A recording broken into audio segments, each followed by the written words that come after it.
Pablo II a visitar España, y también en cuanto a fallecimientos cinematográficos, digamos que es el año en que muere Kim Vidor, el año en que Gabriel García Márquez gana el Premio Nobel de Literatura y el año en que el PSOE comienza a gobernar en España. Y dicho esto, pues vamos a hablar de Veredicto Final, y yo os diría,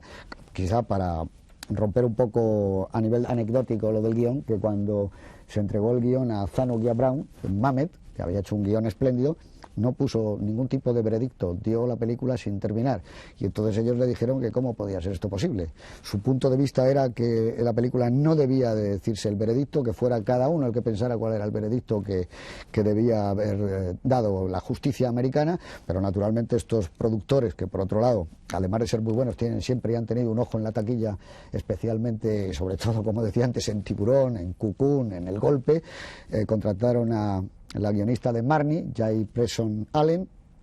y es histórico que le dieron por 3 semanas de trabajo $500,000. Ella les dijo que no lo entendía muy bien porque el guión era perfecto, que el trabajo de Mamet era maravilloso, pero bueno, que en cualquier caso que le dijeran exactamente qué es lo que querían. Y al dictado escribió toda la última parte de la película, y tal y como la hemos visto, y ese plano parece ser que fue exigido por el director, Sidney Lumet. En uno de sus trabajos más sobrios, él dijo que quería que en el momento en que hablara al jurado Paul Newman, y rompiendo la tradición que venía existiendo en el cine americano de muchos años y muchas décadas,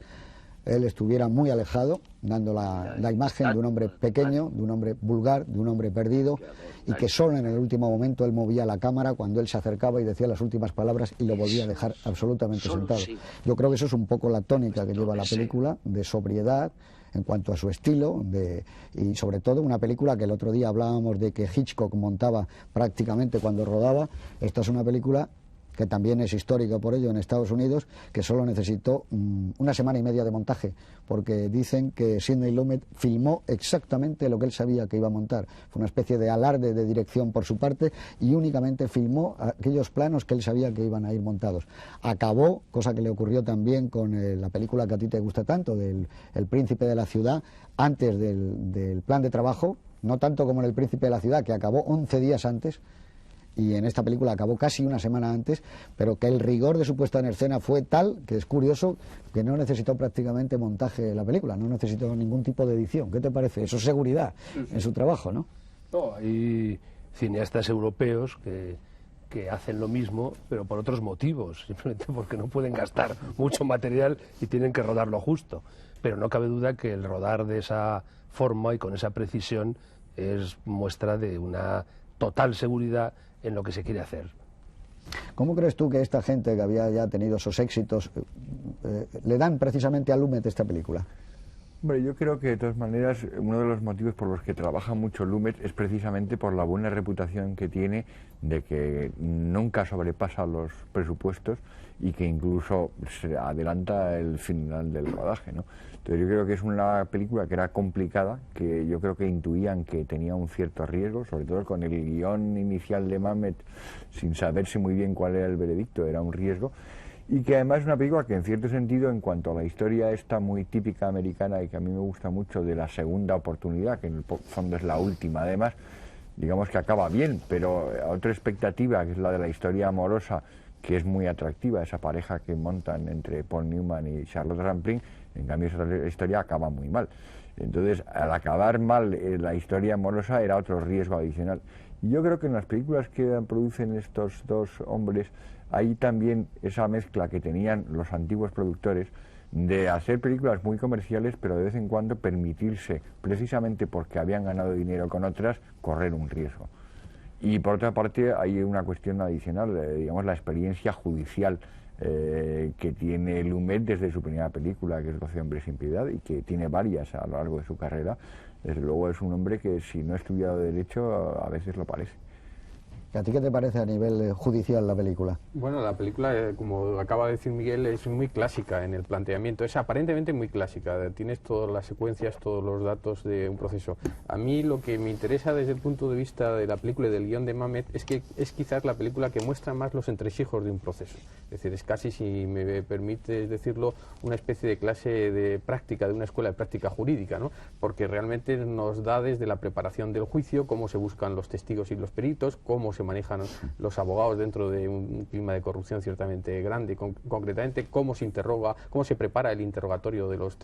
testigos y de los peritos, cómo se prevé los movimientos incluso en la prensa con publicación de artículos, etcétera, cómo se celebra algo que normalmente a veces no se muestra en las películas, como son las conversaciones entre los jueces y los abogados respecto a puntos calientes del proceso concretamente, y se elimina, curiosamente, lo que sucedió en 12 hombres sin piedad, el veredicto, la discusión, no se elimina el veredicto, me corrijo, se elimina la discusión del jurado, puesto que yo no sé si lo escribió así Jay Preston Allen, pero lo cierto es que prácticamente salen sorprendentemente, porque una película tan derrotada, tan descarriada en cuanto a los sentimientos, tan apuntalada, casi con pequeñas vigas la narración, pues si hubieran declarado el triunfo de James Mason y la derrota de Paul Newman, tampoco nos hubiera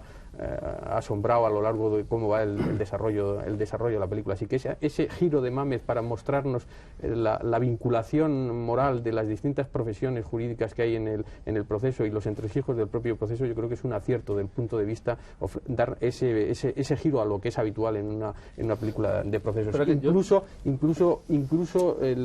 al juicio no se le da, en términos de tiempo dentro de la película, el enorme porcentaje que generalmente se le da a las películas de procesos judiciales. Estoy hablando, por ejemplo, de Al filo de la sospecha, que es una magnífica película de procesos de Richard Marquand, concretamente. No, yo te decía eso, perdona un momento, sí. Antonio, porque ellos tenían miedo que el dinero, evidentemente, de la Fox viene, como siempre, de Wall Street, de unas firmas de abogados, etcétera, que lo que estuvieran tocando iba a ser demasiado duro, pero descubrieron en sus investigaciones de que todo lo que se contaba en la película, todos los trucos que puede hacer una gran firma de abogados eran reales, incluyendo lo de la Mata Hari, es decir, que no es un argumento de película que manden a una chica para coger al abogado y poderle sacar la información, sino que hasta eso era rigurosamente cierto. O sea, que no hay ningún invento. Sí, es que la película, yo creo que la clave de la corrupción pues es muy importante, porque Newman nos lo presentan como un abogado un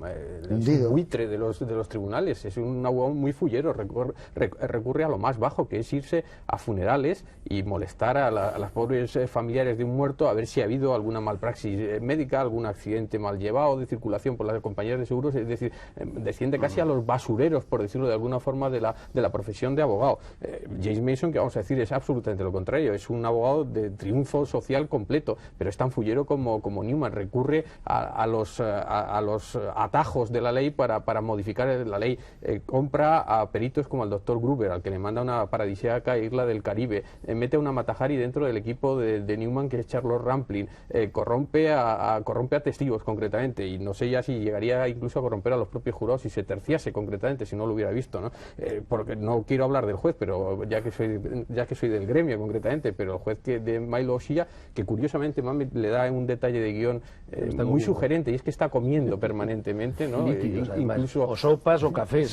como si está comiendo ahí en la propia mesa donde administra justicia, está ahí, es también corrupto. Rampling, que es abogado y que intenta volver otra vez, traiciona concretamente. El cuñado y la hermana de la víctima lo único que quieren es dinero para solucionar su vida. E incluso Newman, su primer matrimonio se ha ido absolutamente al garete por culpa de su suegro, que dirigía una firma de abogados potentes como esta que tú dices de Wall Street y la de James Mason, y es la que le mete en un supuesto de soborno que casi le lleva a la cárcel y casi pierde la carrera, y desde luego le provoca la reacción completa. Es decir, que el sistema está enormemente corrupto, y el guión de Mamet y la realización de Lumet subrayándola pues es muy dura con respecto a esto. Realmente honestos en la película está el personaje de Jack Warden, el del doctor Thompson concretamente, el perito negro que bueno, se gana la vida, está jubilado, pero al fin y al cabo mantiene una integridad, y de alguna forma, puesto que es un testigo importante, aunque luego no lo tiene en cuenta el jurado, el personaje de Lindsay Cruz, la enfermera Costello. Pero el resto es de una corrupción tremenda. No, yo es que sobre este tema quería